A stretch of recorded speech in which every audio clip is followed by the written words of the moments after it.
Let me start with a question I already know the answer to. How many times this week have you thought something like, I should be more patient, I should be more consistent, I shouldn't feel this annoyed, I know better than this, why am I like this? Not screamed it, not even said it out loud, just whispered it to yourself. Maybe while loading the dishwasher or lying in bed, replaying the day, or watching someone else's calm, curated version of motherhood scroll by. You see, that voice, that's not truth. That's the good mom myth is talking. And it's exhausting you. You see, the good mom myth says, a good mom is calm all the time. She doesn't snap. She doesn't dread bedtime. She doesn't hide in a bathroom for 30 seconds just to breathe. She doesn't feel resentful about how much she gives. And when you don't live up to that imaginary standard, you don't think that standard is unrealistic.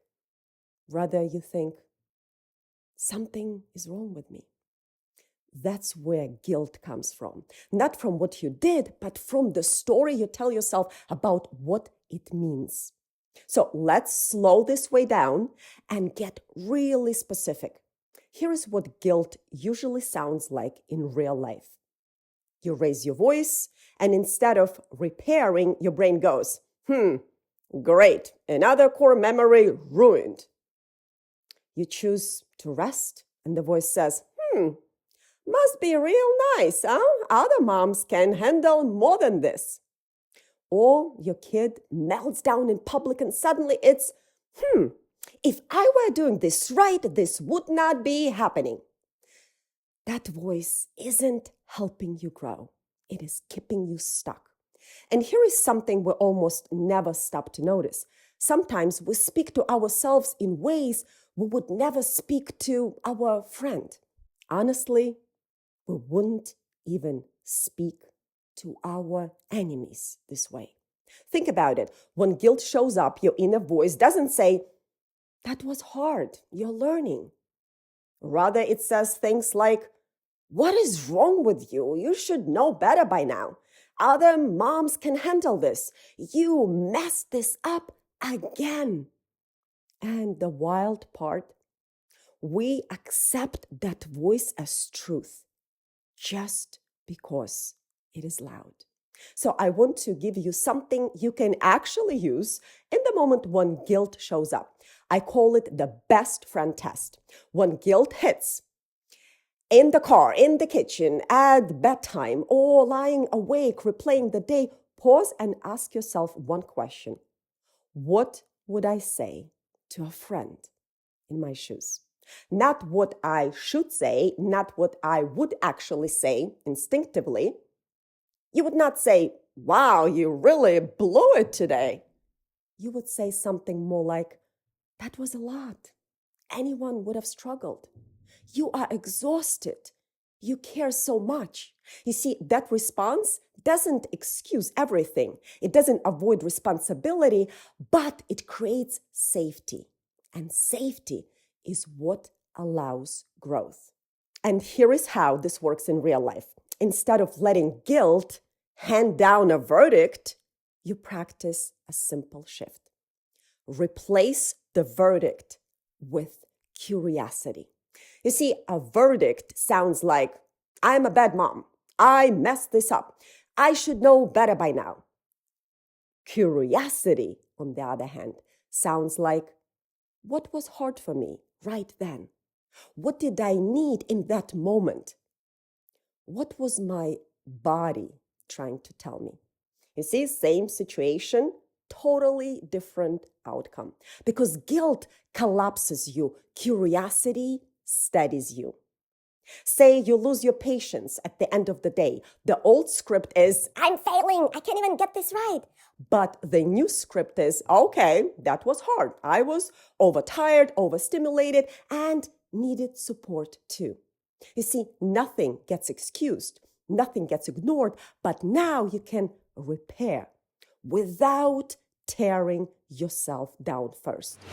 And here is the reframe that changes everything.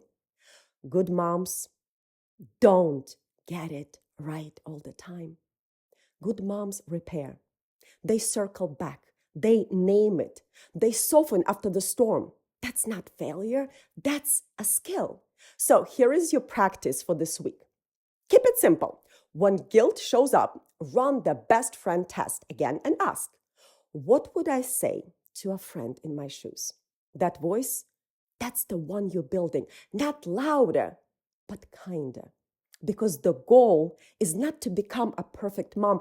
Perfection is a myth. Psychologists call it a hedonic horizon, which is just a fancy way of saying this. The closer you think you're getting, the farther it moves.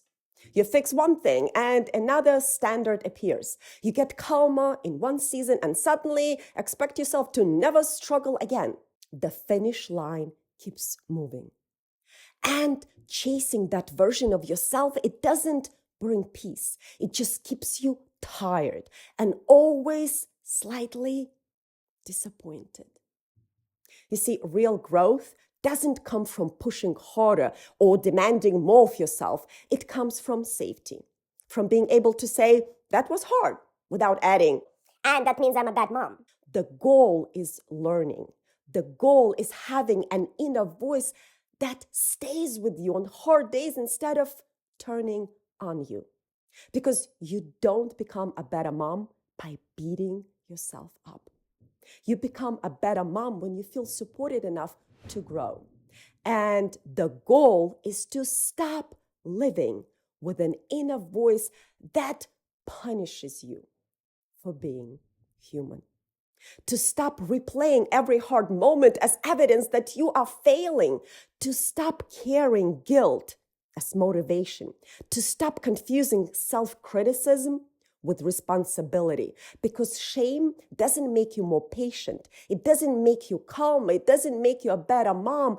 It just makes everything heavier. What actually helps is an inner voice that says, that was hard, and I can learn from this. I can repair. I'm still a good mom. That's the voice that creates change. That's the voice your nervous system can relax around. That's the voice that lets you grow instead of brace. So this isn't about lowering the bar or letting everything slide. It's about building a foundation that supports you instead of breaking you down. And that's what we are doing here right now. Slowly, intentionally, one kinder sentence at a time. So if you take nothing else from today's episode, take this. You don't need to earn the title of a good mom. You don't lose it on hard days, and guilt is not proof that you care. It's often just proof that you're holding yourself to an impossible standard. So let's rewrite that story slowly, gently together. You are not failing. You are learning. And that counts. And next week, we're going to talk about the voice that lives with you, the one you carry everywhere. I'll see you then.